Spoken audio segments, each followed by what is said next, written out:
মাশাআল্লাহ, অরিজিনাল আফসান গ্রিজেল রেসার বেবি জনসন লাইনের লং এর এই বাচ্চাটা জিরো পরের বাচ্চা, ডাউন শেপের সাথে জোড়া বাচ্চাটাও আছে। এই যে খাবার খায়, টপ কোয়ালিটির বাচ্চা। এই বাচ্চা দিয়ে সর্বোচ্চ রেস করা যাবে, শর্ট পিডের লং সবভাবে রেস করা যাবে ইনশাল্লাহ। দেখুন ওর কালার শেপ সাইজ দেখুন, মাশাল্লাহ খুবই সুন্দর,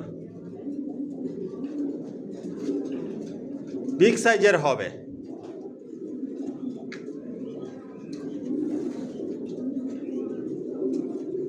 অরিজিনাল রেসার।